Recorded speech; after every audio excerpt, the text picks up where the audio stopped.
How was our universe born? And if this seems hard to answer, then how about this?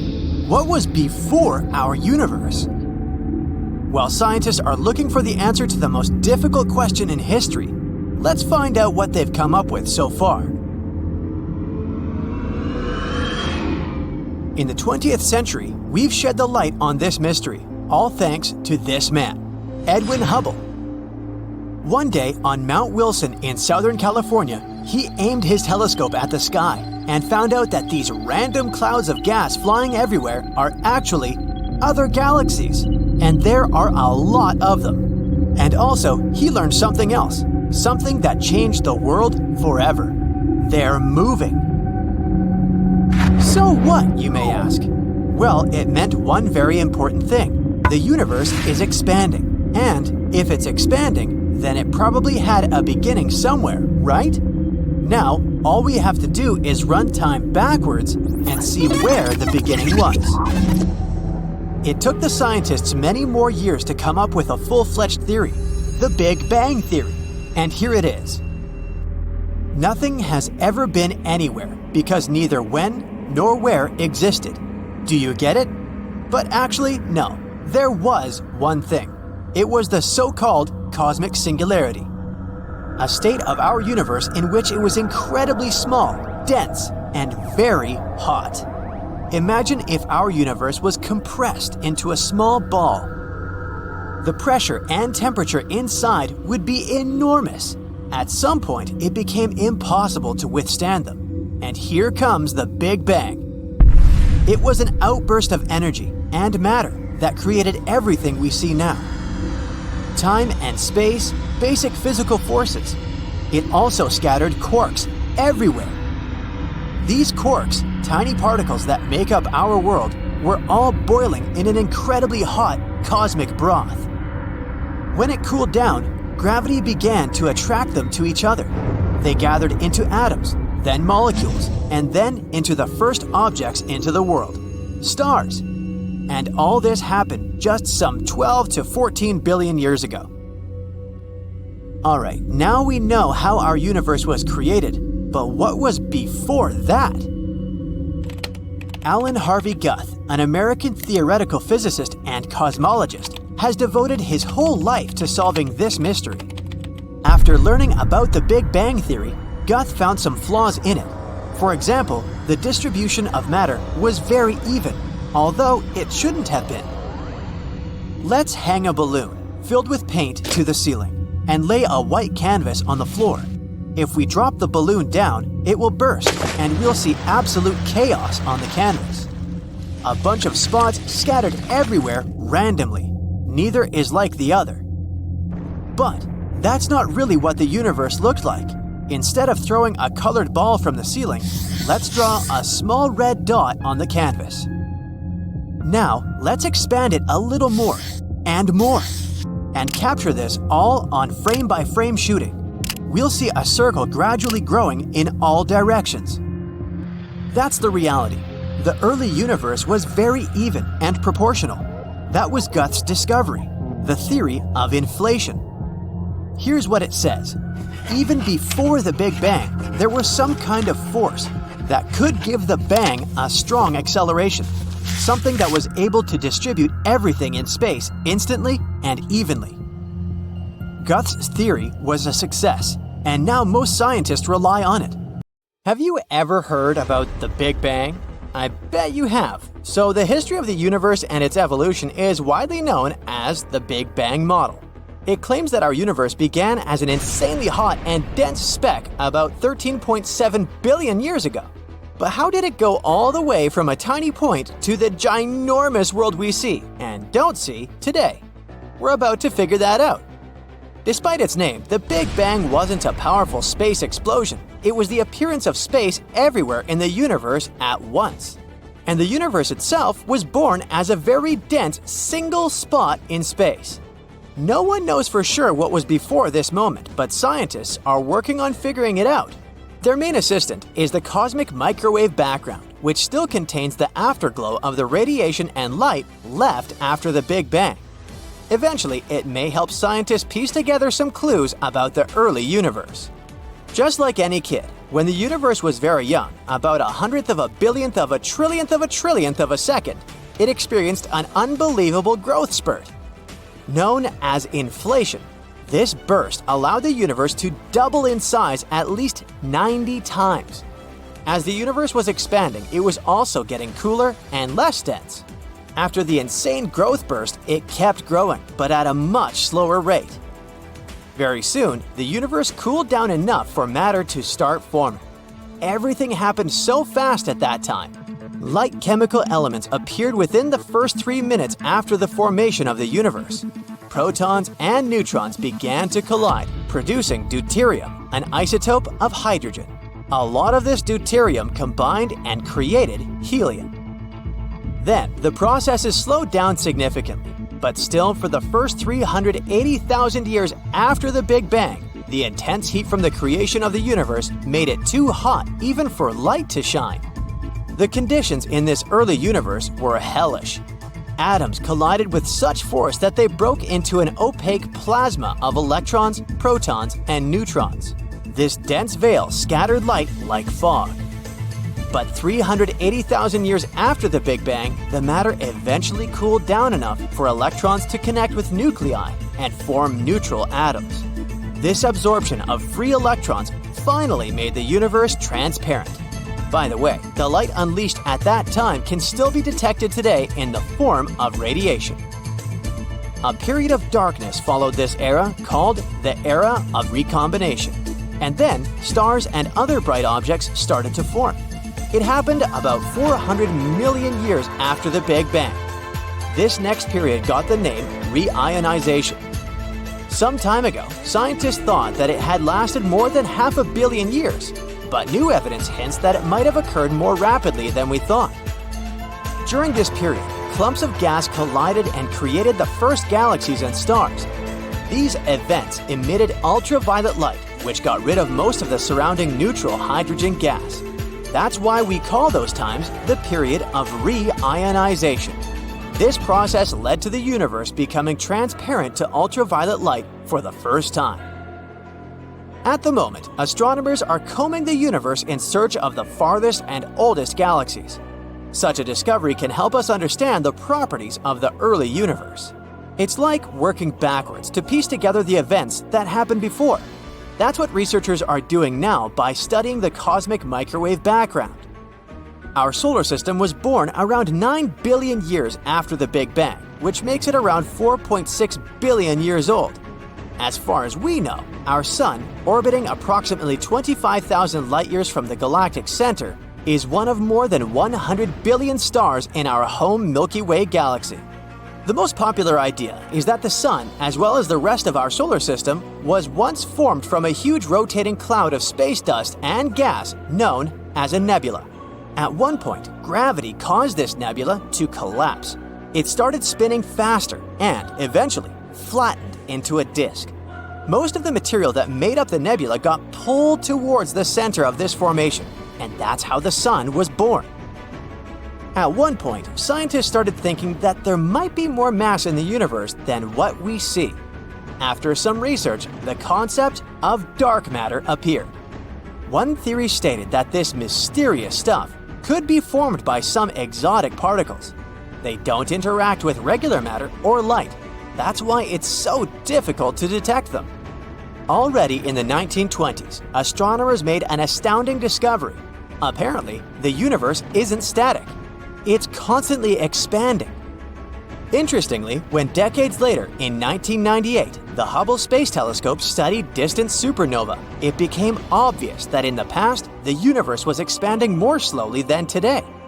Why was this discovery so confusing? Because it was long believed that the gravity of matter making up the universe would slow down the expansion process, or even cause the universe to contract. That's why these days the concept has changed a bit.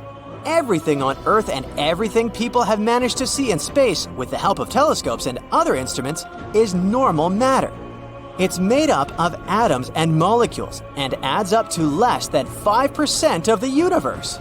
Around 27% of the universe is dark matter, and almost 3/4 of the universe is dark energy. Astronomers wouldn't even know the thing existed if, several decades ago, they hadn't found out that the expansion of the universe wasn't slowing down. Quite the opposite, it was accelerating. It meant that there had to be some enigmatic force counteracting gravity. It got dubbed dark energy. The European Space Agency's Planck satellite helped astronomers calculate how much dark energy the universe has to contain to explain the way its expansion is constantly speeding up. Scientists have also built models of how many giant stars formed and collapsed into black holes since the beginning of the universe. The conclusion is very exciting. The vacuum energy in these black holes is almost the same as the amount of dark energy that should exist in the universe. And still, even though nowadays we know much more about the universe than we used to, there are still important questions that remain unanswered. And, of course, dark matter and dark energy remain the biggest mysteries. Another one is whether something existed before the universe was born, or maybe the theory of the false vacuum is correct. It says that our universe exists in a false phase state, which means it's just a temporary thing. What's more, it's only part of a larger universe. If you compare this larger universe with a kettle full of boiling water, the universe we live in will be just a tiny bubble on the surface of the water. But this can't keep going endlessly. One day, perhaps in billions of years, this false vacuum will burst. And then the visible universe around us will instantly vanish with a pop. There won't be any preliminary warning, and we'll have to somehow deal with it. In any case, astronomers are working hard to find the answers to these burning questions. The James Webb Telescope, launched in 2021, is believed to be the very tool that can help us to peer back to the beginning of time and explore the evolution of the universe with the help of its infrared instruments. By observing the universe at infrared wavelength, James Webb lets us see things no other telescope has ever shown before. The primary goal of this incredible piece of equipment is to study the formation of galaxies and stars that formed in the early universe. To look that far back in time, we need to look deeper into space. All because it takes light time to travel from there to us. So the farther we look, the further we glimpse back in time.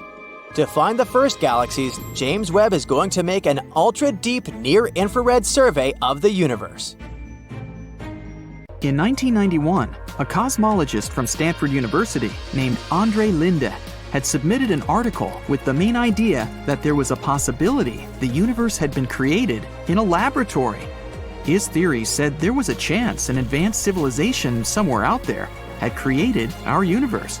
This civilization has made an entirely new cosmos that later evolved its own planets, stars, and intelligent forms of life.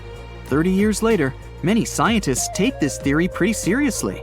They even started talking about things that we, as a civilization, can do to get to such an advanced level. The theory says this advanced civilization decided to add technology that helped to create a new universe out of nothing. It happened through quantum tunneling. It's when an atom can appear on the opposite side of some barrier, even though it's supposed to be impossible, considering the laws of physics of our world. Like if you wanted to pass a tall wall, but you can't pass it with ladders or go around somewhere. Imagine you can just walk through it like a ghost. In our world, it's not possible, but a more advanced civilization perhaps can do it. Plus, they realized how they could create new universes. Right now, on the cosmic scale, we could be a Class C civilization. We don't know how to recreate some things. For example, conditions on the Earth for when our central star, the Sun, goes out. If we manage to become a Class B civilization, we'll learn to adjust conditions to be independent of the Sun. That means we might be able to learn how to live even without it. And if we level up and become Class A, we'll know how to recreate cosmic conditions and produce our own cosmos in our laboratories. We think of the world we live in through 3 dimensions of space: east, west, north, south, and up, down. There's also 1 dimension of time, which means we can distinguish past from future. A 5th dimension would represent 1 more extra dimension of space. The theory of its existence was first mentioned in the 1920s. It was inspired by the theory of gravity by Albert Einstein. who said space-time is warped by matter and energy. We can't perceive these 4 dimensions, but we see how an object moves and attribute it to gravity. And maybe there's some other force, like the electromagnetic force, that's more than 1,000 times stronger than gravity, that could explain things going on in that extra dimension of space. The 5th dimension is curved in a way we can't see it, but the idea about it was mentioned in a string theory. It considers the universe as really small strings of mass energy, not as particles. They vibrate in 10-dimensional space-time, considering 6 dimensions are rolled up way smaller than a single atom. That led to the picture of the universe as a 3D island that floats in 10-dimensional space-time. Also, the 5th dimension might be an excellent explanation to tell us more about dark matter. That's the invisible stuff with a mass, but we can't see it, nor can it interact with ordinary matter. And dark matter is 85% of all the matter in our universe. A recent study suggests the universe is similar to your brain, only at a much, much larger scale. The brain's neural network contains about 86 billion neurons. The observable universe has at least 100 billion galaxies. Both galaxies and neurons have a similar structure. It's a complex web of nodes linking up long thread-like fibers. But in each of these systems, the fibers make up a mere 30% of the total mass, and the remaining 70% are either water in the brain or dark energy in the universe. The ways that galaxies and webs of neurons connect with one another are surprisingly similar. In both cases, the process follows the same physical principles. At the same time, some researchers claim the resemblance between the brain and the universe is only superficial. Your mind perceives tiny details and joins them, and then it comes up with a conclusion that has nothing in common with reality, like the brain is a mini-universe. In billions of years, the universe is likely to expand so much that we won't be able to see any stars in the sky. To turn Earth into a black hole, you'd have to squeeze it until it was the size of a marble. And if you wanted the sun to become a black hole, you'd have to compress it until it's no more than 4 miles across. A starburst galaxy is a galaxy that's forming tons of new stars at breakneck speed. It usually happens after 2 galaxies merge into one. While Earth has only 1 natural satellite, Jupiter is surrounded by at least 79 moons. In the universe, there are not only dwarf planets, but also dwarf galaxies.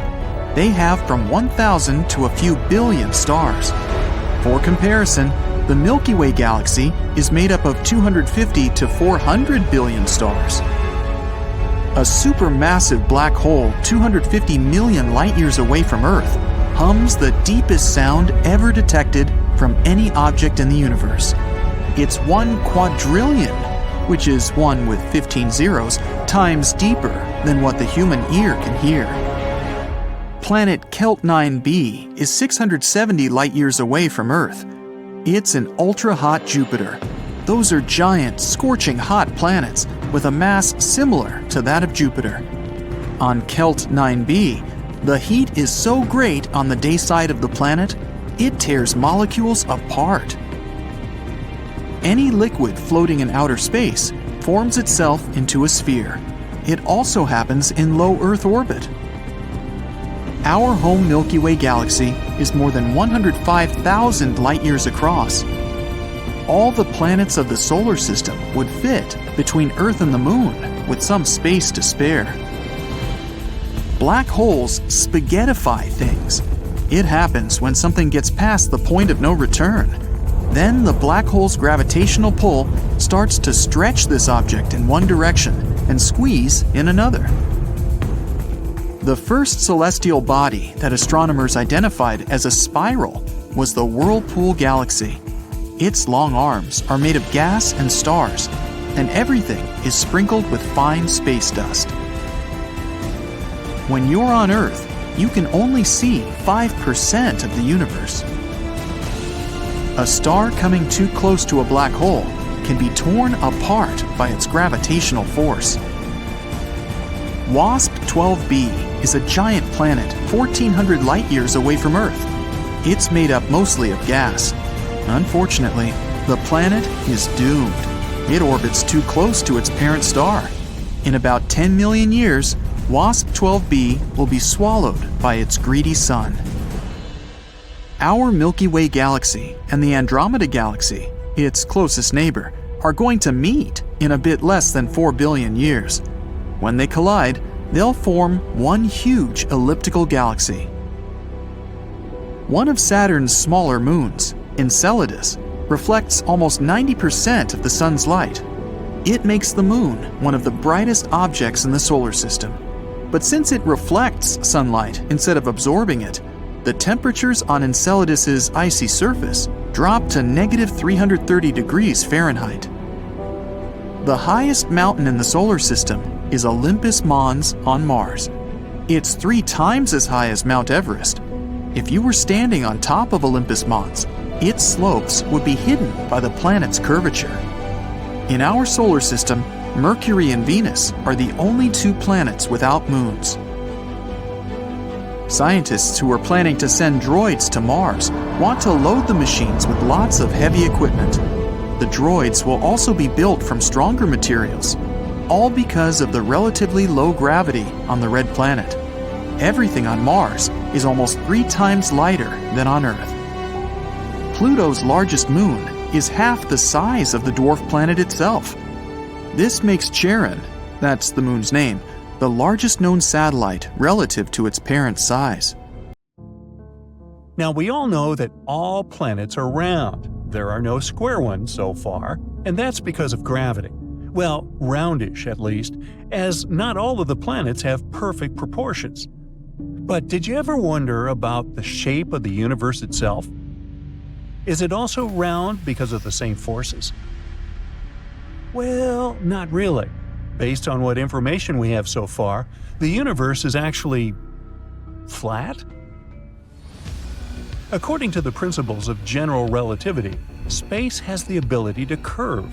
This opens the door for the universe to have 3 potential shapes: a flat plane like a sheet of paper, a closed sphere like a bowl, or an open saddle-like curve. This isn't just a matter of academic interest, you know. The universe's shape has direct consequences on its ultimate destiny. One cosmologist from Princeton University explained it beautifully. The shape of the universe is a kind of map to its past and a predictor of its future. The questions of whether the universe will keep expanding forever or collapse at some point, and if it's finite or infinite, all circle back to the question of its shape. Now, to wrap your head around this cosmic question, you need to understand 2 key elements: the density of the universe and its rate of expansion. Let's dig into this a little. Around 68% of the universe is made up of dark energy, while 27% is dark matter. The rest, which is normal matter, if you'd like, makes up the stars, planets, and other cosmic bodies we're familiar with. When we talk about the density of the universe, we're referring to the quantity of normal matter packed into a given volume of space. Now, if the universe is denser, it also has more gravity. In this case, the gravitational pull can overcome the force of expansion, so the universe curls up into a sphere. This shape is known as the closed model, where the universe ends up looking like a gigantic cosmic ball. Imagine a world that's finite but without boundaries, a contradiction for sure. In this model, an adventurous explorer could travel forever through space, never bumping into a wall or falling over an edge. Alternatively, if the density of the universe is low and not enough to halt the expansion, then space distorts in the opposite direction. This results in an open universe with negative curvature that resembles a saddle, like on a horse. Despite these 2 potential scenarios, most scientists agree that the density of the universe is just right, which means it expands proportionally without curving. But what does it mean if the universe is flat? It doesn't mean we're living in an infinite sheet of paper. To understand it, consider these analogies. Imagine you're in a square room. walk 10 steps to the next corner, make a 90-degree turn, walk another 10 steps, and repeat this process twice more. You end up back at your starting point, completing a square. Add another dimension to this geometry, since we're not 2D creatures, and whoopee, you have a flat universe. This analogy wouldn't hold up in a curved space. If you have a terrestrial globe at home, you might find it easier to understand this next experiment. Start by placing your finger at the Earth's equator, then trace a line to the North Pole, make a 90-degree turn, and return to the equator. Make one more 90-degree turn and walk back to your starting point. This journey only needed 3 turns, unlike the 4 turns in the flat universe scenario. Still struggling to understand? Here's another way to picture it. In a flat universe, 2 rockets traveling side by side will always remain parallel. This is in contrast to a closed universe, where the rockets will travel along the curve of space and eventually meet where they started. In an open universe with negative curvature, the rockets will gradually drift apart and never cross paths again. So, is there a cosmological crisis at hand? It seems the answer to the shape of our universe is encoded in the cosmic microwave background, also named CMB, which is like the universe's fossil record. Over the past few decades, scientists have measured temperature fluctuations in the CMB to find almost no curvature, indicating a flat universe. Now, the concept of a flat universe is crucial to the standard cosmological model. However, in late 2019, scientists from a university in Rome published a paper arguing that current CMB measurements actually indicate we're really living in a closed universe. How did they figure this out? Well, they looked at how light behaves in the universe. Specifically, they analyzed how light bends because of the gravitational force of matter in its path. Either way, apart from this finding, there's nothing else that would suggest we're living in a closed universe. Most scientists believe this recent discovery is nothing more than a statistical anomaly. But if the closed universe theory turns out to be right, it would shift decades of astronomical findings. If the universe is indeed curved, it must be so large that the observable 93 billion light-years aren't enough to reveal its curvature. It could be similar to standing in a fog, only able to see a small, flat patch of land. Yet somewhere out of sight, the horizon reveals that we live on a sphere. As we continue to probe the cosmos, we might find that the apparent flatness of our universe is just a small part of a much larger, curved cosmos. Its shape is just one of the many things we've yet to figure out about the universe. We can't quite put our finger on why the universe is even here, for instance.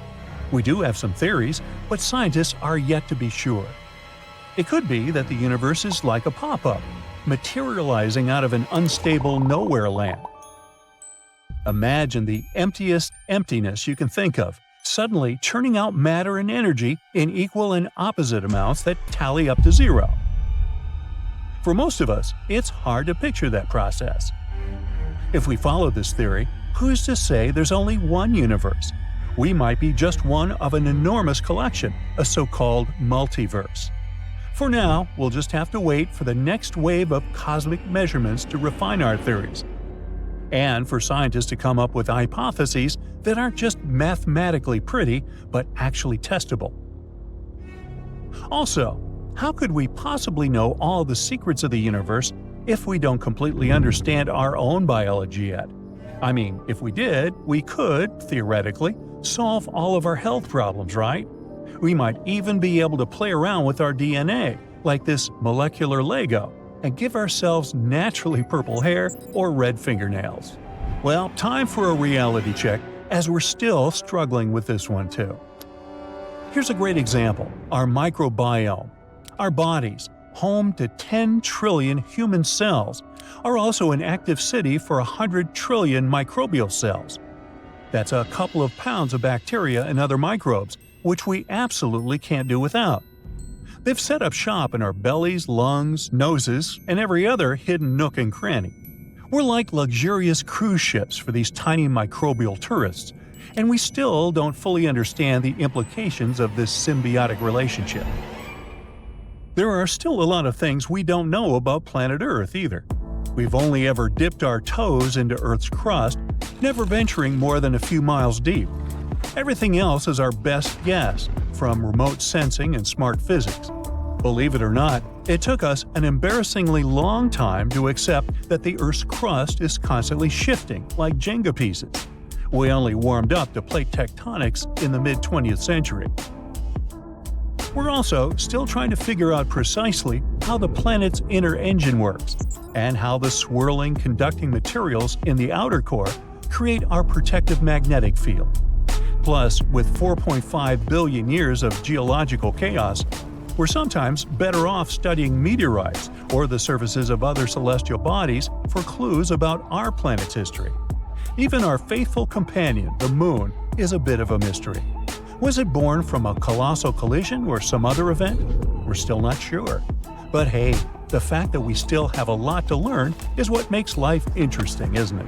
That, and the thrill of actually finding an empty parking spot in San Francisco, or maybe even your city.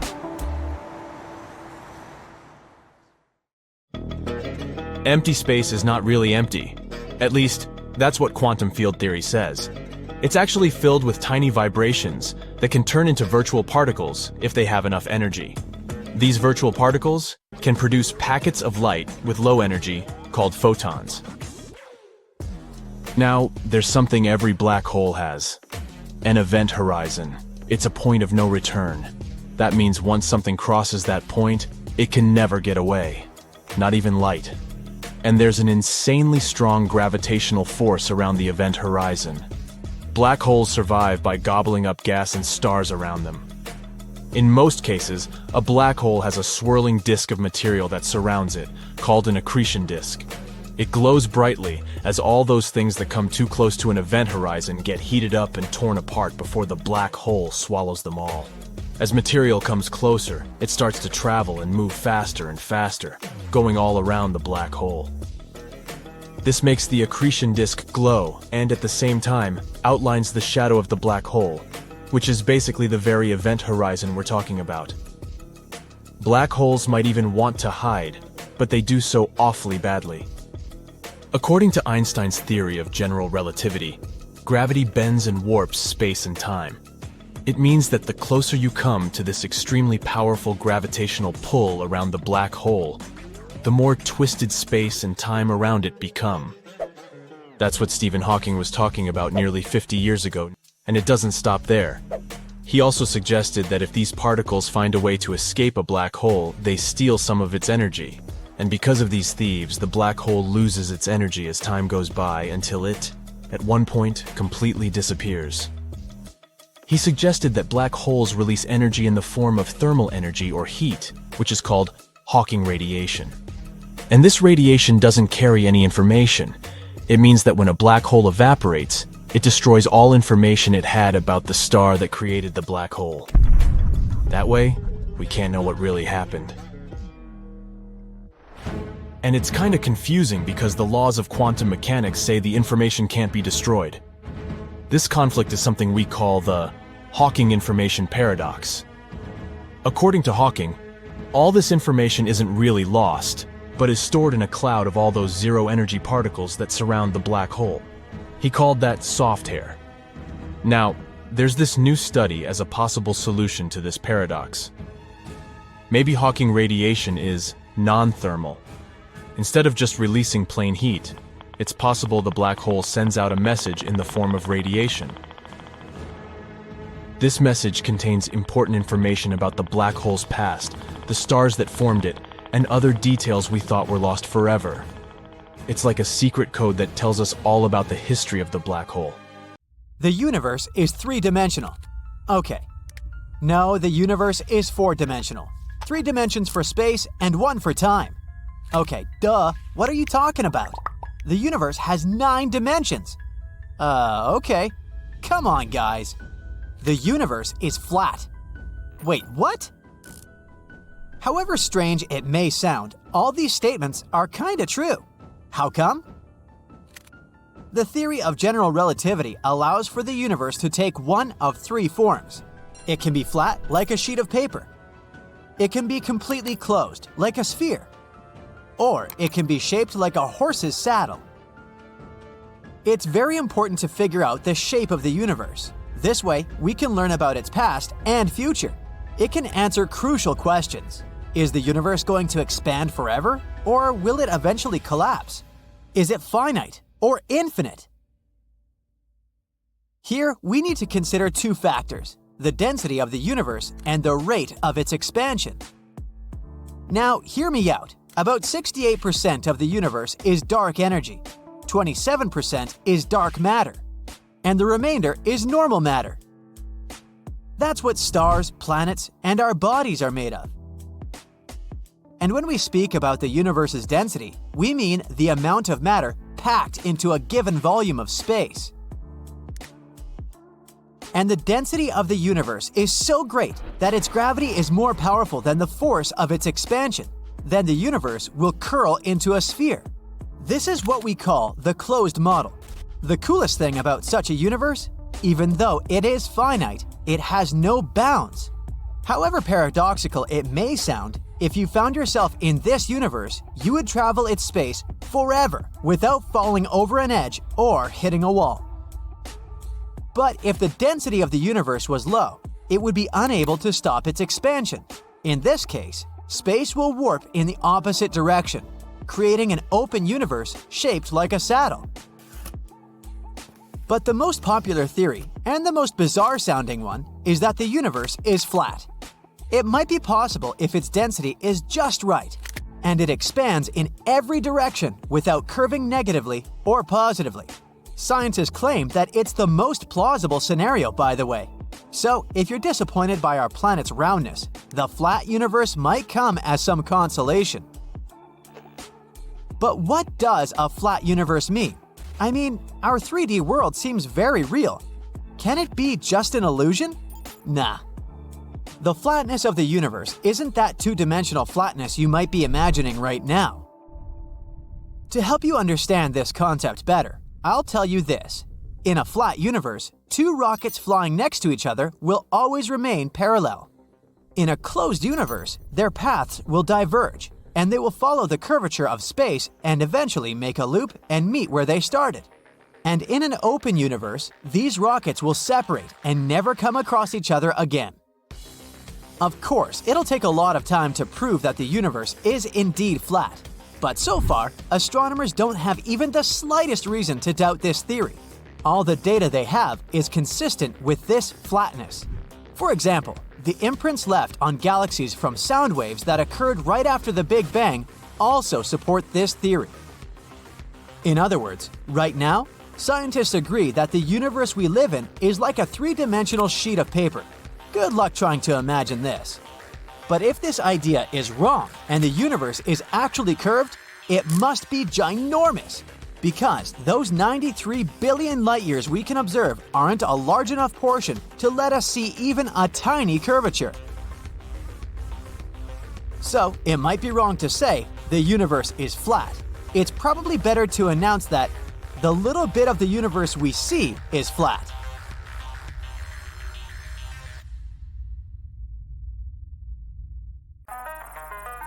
The Milky Way is one of the biggest mysteries out there, literally. It's hard to figure out how big our home galaxy is, and one of the main reasons is because we live in it. Think of it as walking around a mall. You can tell it's big, but you can't be certain until you actually see it from a bird's eye view. The Milky Way consists of billions of distant stars that look like a string of lights from afar. So you just need to measure the distance between these stars and voila, you have the answer. Not really. I might have forgotten to mention opaque clouds of dust blocking your view. Some scientists were stubborn enough to run computer models of how galaxies form and evolve. There's a halo around our galaxy, so the scientists wanted to see if there was some sort of a dead end in the Milky Way. They found out that the Milky Way spreads for 100,000 light-years away from its center. It likely means that the entire galaxy is around 200,000 light-years across. The problem with this estimation is that halos don't tend to have some final border since they simply fade away. It's like pointing a flashlight and trying to see precisely where the light ends. In 2013, the Hubble Space Telescope captured an image of something 25 million light-years away. It turned out to be a spiral galaxy, later called ESO 3738, with at least 7 other galactic neighbors. And this galaxy is as thin as a pancake, a very shiny pancake. The telescope also took a photo of another galaxy cluster 65 million light-years away. It was called IC 335.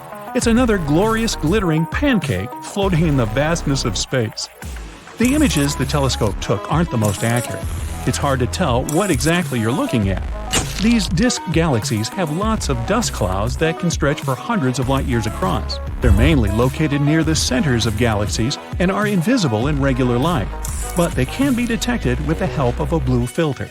Anyway, this IC 335 galaxy is an oval disk with huge clouds of gas and dust. This means stars constantly appear there. But not all galaxies create stars. A galaxy is born as a giant ball of slowly rotating gas that is steadily collapsing in on itself. As it starts spinning faster and faster, the pancake shape is formed. Ooh, pass me the syrup. It's like spinning pizza dough in the air after rolling it into a ball. The topping is stars, and the sauce is clouds of dust and gas. Are you getting hungry like me? Some galaxies can lose their gas and dust if they become part of a galaxy cluster. Then all these mini-galaxies orbit their common center of mass, with gas separating them. When a disk galaxy dashes through them like a speeding train, the pressure can blow away this dust and gas. From far away, it looks like you're staring at a DVD you're about to play. But if you traveled millions of light years to get a closer look, you'd see a dim disk filled with stars. You wouldn't even be able to tell you're inside it. You'd also see a bright blob of dust left by the red giants in the middle of the galaxy. Red giants are massive and very bright stars with low surface temperatures. But the images of these galaxies don't actually show us their real color. Cameras make up some of these hues so that you don't have to look at something fuzzy or grainy. People don't actually know the real colors of distant galaxies. Our galaxy has a lot of gas inside, like me, so we don't need to expect our home to dry up anytime soon. In fact, the Milky Way still produces new stars, around 7 a year. But some galaxies fade out when they can no longer create stars. In the industry, they call it strangulation, and it happens when galaxies run out of gas, which means there's no more new material that can be used for star making. Gas and dust aren't the only things you can find in a galaxy. Just like a magician pulling a rabbit, flowers, or other things out of their magic hat, galaxies have other surprises, like planets, those balls of matter spinning around themselves and around other things. Well, technically, planets are far from being perfectly round in shape, but they aren't also flat like spiral galaxies. It's mostly because of gravity. Its force is so strong that a planet pulls everything towards its center, taking the shape of a sphere. In the process, all the edges and anything else that might stick out gets smoothed out. But the smaller a space body is, the less round it is. Take a comet. It doesn't always have a smooth surface. It's small, and therefore, its edges are rugged and pointy. Given the size of Earth, it's safe to say the gravity is strong here compared to that of the Moon or any smaller-sized space object. And because of our planet's constant rotation, there's an outward bulge on Earth. This tug-of-war between the gravity pulling inward and the planet's spin doesn't allow Earth to be a perfect ball. On top of Earth not being a perfect sphere, the planet is also tilted. This design flaw is responsible for the seasons we have. This tilt could happen because millions of years after Earth was formed, it probably collided with a protoplanet, a large space body developing into a planet. Venus is unique because it rotates backward compared to the rest of its peers. If you were standing on Venus, the hottest planet in our solar system, you'd see the sun rise in the west and set in the east. But you'd have to make it on time to observe this phenomenon. A day on Venus lasts for more than 240 Earth days. For a long time, scientists believed that the sun's strong pull on Venus was responsible for such a long day. But new theory claims that Venus used to spin just like Earth and the rest of the planets. But at one point, it just flipped its axis 180 degrees. It doesn't mean the planet abruptly stopped halfway through the rotation and started to move backward. One theory suggests that a large comet or object struck the planet in the past. This might have caused it to change the direction of its rotation, but many scientists doubt this theory. If you observe the moon for some time, you may notice that it's the same face staring at you every night. The truth is that the moon does rotate, but very slowly.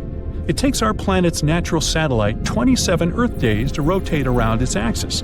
Plus, the moon rotates at the same rate that it orbits Earth. The side we always see is called the near side of the moon, and the side that's not facing us is, you guessed it, the far side of the moon. It also has the nickname the dark side of the moon. Uranus's rotation axis is 98 degrees relative to the plane of the solar system, which basically means that the planet spins on its side.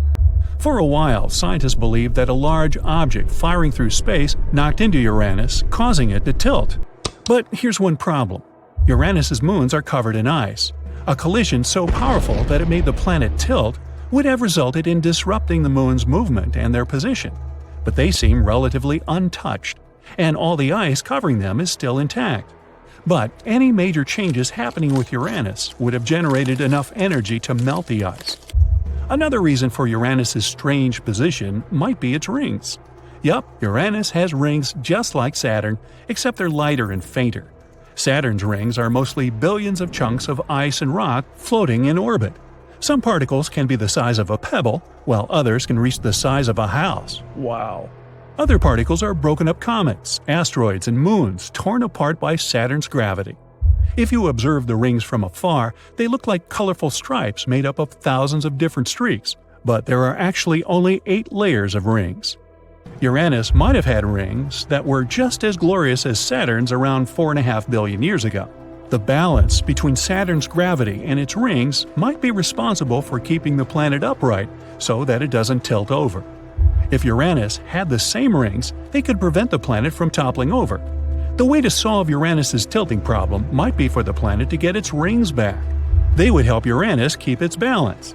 On the other hand, hey, we like it just the way it is. So one day, Edwin Hubble discovered that the universe was expanding, so they named a telescope after him. Well, yeah, there's more to the story. Now imagine a fruitcake baking in the oven. As this cake is rising, the raisins inside are moving farther apart. Something similar happens when the universe expands, but instead of raisins, there are galaxies, which start to spread out. That's why if you randomly pick any 2 galaxies, the chances are they're moving away from each other. But then the question is, if galaxies are moving apart, why are there still galactic collisions?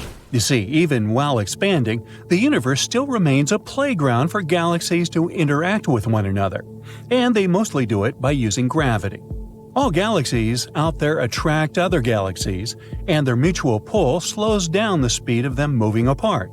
And naturally, the closer 2 galaxies are to each other, the stronger their mutual gravitational pull is.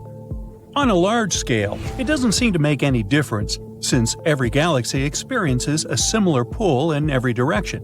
But locally, gravity kinda overwhelms this powerful cosmic expansion and pulls together 2 or more galaxies which were initially moving apart. That's how galaxy collisions occur. Plus, some galaxy groups, like the Virgo cluster, aren't expanding at the moment, since local gravity has stopped the expansion process in that region. Some large galaxies can attract smaller ones, and then the gravity of the larger galaxy starts pulling a smaller one toward it. Eventually, it leads to a collision. Galaxies are made up of stars, rock, dust, gas, and other materials. When 2 galaxies collide, their gases begin to interact. These gases usually exist in large clouds spread throughout galaxy systems. Because of their size, large clouds of gases are more likely to run into large clouds of gases. Then they start getting denser and experience more pressure. Or the combination of gases can cause waves, and the gases can collapse on themselves. Both of these processes lead to the formation of new stars. If 2 colliding galaxies are of the same size, many new stars are likely to form, making the galaxies shine even brighter. But if the speed of these 2 galaxies is too high, the newly formed stars can go right out after they appear in the sky. As 2 galaxies start coming closer to each other, they begin to stretch and deform, creating arms or tails. As a result, an elliptical galaxy can form, or the collision can form a new supergalaxy. In this case, stars from each galaxy will have to find a new place within this gigantic space formation. But of course, there are tons of galaxies that have never collided with others. That's because galaxies are actually relatively small targets in our gigantic universe. They form groups of small clusters where dozens, hundreds, or even thousands of galaxies gather together. Gravity holds them tight together, just like the solar system stays together thanks to the sun's gravity. Galaxies roam within these groups and clusters in a disorganized way. Naturally, collisions are bound to occur, but since galaxies are tiny compared to all that space they live in, massive mergers don't happen often. I'm talking about those collisions between equal-sized galaxies that shake things up on a grand scale. Of all the environments galaxies can live in, the most dangerous place is a group. Because solitary galaxies, living out in the field, seldom cross paths with others. As for galaxy clusters, they are indeed crowded. But galaxies in them move at such breakneck speeds that even if two of them meet, they'll simply race past each other without any dramatic consequences. But groups of galaxies are a different story. There, galaxies move comparatively unhurriedly. It makes it more likely that two galaxies in a group will not only come close to each other, but also get caught in their mutual gravitational pull for a prolonged time.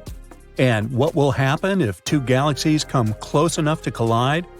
Well, the best way you can imagine such events is by thinking of them as merges rather than collisions. Galaxies are very spacious, and it's more likely that the stars they contain will just pass by each other.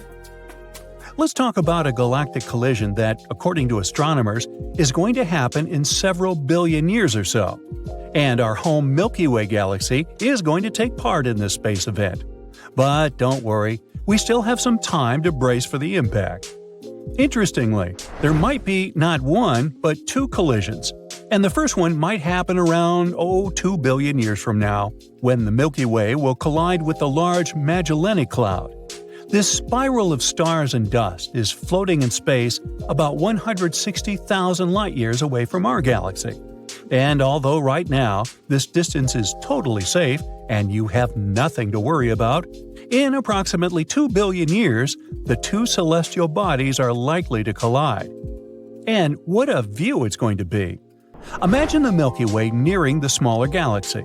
The supermassive black hole residing in the center of our galaxy will wake up and start gobbling up the stars and gas clouds of the large Magellanic Cloud with enthusiasm.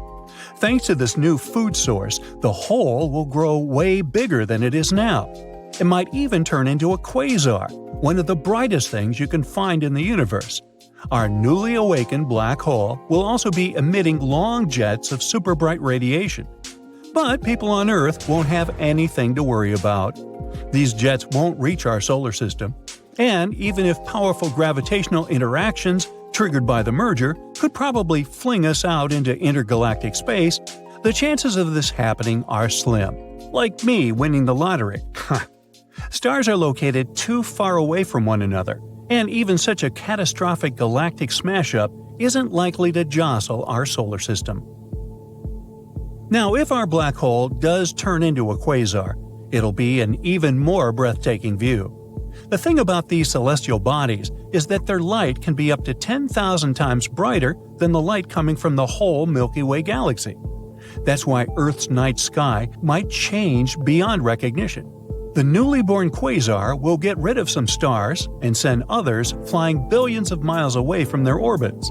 As a result, all the constellations, as we know them, will disappear from the sky after the familiar stars get too far away for us to see them with the unaided eye. Luckily, the chances that the Sun will get knocked out of the Milky Way are really infinitesimal. But how about the predicted collision with the Andromeda Galaxy? Will our solar system survive this catastrophe as well? Right now, the Andromeda Galaxy is nearing the Milky Way at a speed of 68 miles per second. As you may guess, it's very hard to figure out its actual speed. And until 2012, researchers weren't even sure if the collision was going to happen or not. Unfortunately, it turned out that we had to prepare for the appearance of Milkdromeda, or Milkomeda, a structurally new galaxy consisting of the merged Andromeda and the Milky Way. Now, on the other hand, such collisions aren't something out of the ordinary if you consider galaxies' lifespans. Besides, even though the Milky Way is home to more than 100 billion stars, and the Andromeda galaxy contains about 1 trillion, the chances of several stars colliding during the galaxy's merge is really low. The reason is the same: stars are located too far away from one another. For instance, the closest to our Sun star, Proxima Centauri, is more than 4.2 light-years away, which is about 30 million diameters of our Sun. In simpler terms, if the Sun was the size of a ping-pong ball, Proxima Centauri would be the size of a pea located 680 miles away, and the entire Milky Way would be 19 million miles wide. Wow! As for other stars, can you imagine ping-pong balls hanging in space every 2 miles? Great! Now you have a miniature model of our galaxy. You know how it all started 13.8 billion years ago with the Big Bang? Bam! No, wait, I can do better. No, never mind. And the universe has been expanding ever since. At its young age, it was all made of gas, mostly helium and hydrogen. For billions of years, the gas has expanded and cooled down. Meanwhile, galaxies, stars, and other mysterious things in space we try to explore today formed because of gravitational forces. And in that chaos, just like in middle school, about 4.6 billion years ago, our magnificent planet was born too. It all started as a disk of gas and dust that orbited the young sun, just the same way it was with the rest of the planets in our solar system. This disk consisted of dust particles of different sizes and gas. They were circling the sun at different speeds and in orbits that weren't stable and predictable. They were bumping into each other all the time. These particles grew from very small grains of dust into boulders, then later into bigger objects called planetesimals that had a range from miles to hundreds of miles in diameter. And these planetesimals that were orbiting the sun within the disk had gravitational force strong enough to pull other objects from the neighborhood out of their orbits and collide with them. As they were constantly hitting each other, they got bigger and bigger until some got to the size of thousands of miles in diameter. That's nearly the size of Mars and the Moon.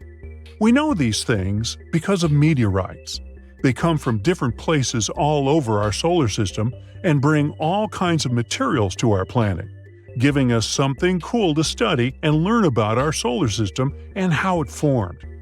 These materials include very small pieces of dust and rock that have gone through the chaos and survived those rough times even before the planets were created. Meteorites also brought pieces of asteroids and planetesimals left behind after the planet-forming process ended. As these objects were forming, some radioactive elements were left trapped inside the minerals that, again, were part of them. That's how scientists could tell how old they were. But the final stage of Earth's formation, and generally this whole chaos that was happening in our solar system, may have taken a little bit longer, possibly even up to 100 million years more. That's when the last enormous impact was, and the Earth finally reached its full size. What actually happened is that it hit another object which was nearly as large as Mars. This collision was so strong that the impact produced enough energy to vaporize some of the metal and rock, both from the Earth and the Mars-sized object. And this vapor created a disk that was surrounding our planet. That disk cooled and clumped together at some point, which is when we got our moon. Our moon was the result of impact debris, which was a combination of hot gas and molten rock. There are some theories of how the moon formed, though. One claims it broke off from the Earth. Another one says the moon formed somewhere else in our solar system, and at some point, as it was wandering around, it got so close to Earth that it ended up captured by its gravity. And fans of the third theory believe the Moon and the Earth formed at the same time, from the same protoplanetary disk. Before the Moon formed, the Earth was a much different place. If you could have just one day on Earth without the Moon, you'd be first surprised by the days and nights. They wouldn't be as stable as they are today because the Moon helps to keep the Earth's axis stable. Days were shorter back then. The Earth had been rotating much faster before the Moon formed. Its gravitational pull slowed the rotation of our planet, which means days got longer. The Earth's rotation is getting slower through time, but at a really small rate. Some predictions say that in 1 billion years, a typical day will be between 25.5 and 31.7 hours long. If 24 hours is not enough time for you, just wait 1 billion years. But yeah, if you're the type of person that likes to take things slowly, you definitely have to hurry back then. Although there weren't many things you could do back then than to fill your time, besides, sailing across the hot lava, collecting rocks, or hoping not to get hit in the head by some fierce meteorite falling onto our planet. Ow! But if you were patient enough, maybe you'd see something really cool: water coming onto our planet for the first time. There was a rain of fiery meteors coming from the sky, and they kept slamming into our young Earth. It looked devastating at first, but some of this falling debris probably held water. Many believe the asteroids and comets that bumped into our home planet carried tiny amounts of water. But considering this meteorite shower lasted more than 20 million years, maybe even up to 200 million years, it's not that unusual that after a while, puddles of water started to collect across the surface. And as the water evaporated within the atmosphere, it would fall back down, forming lakes, rivers, seas, and eventually oceans. Only at that point, there was a chance for some primitive life to evolve sometime in the future.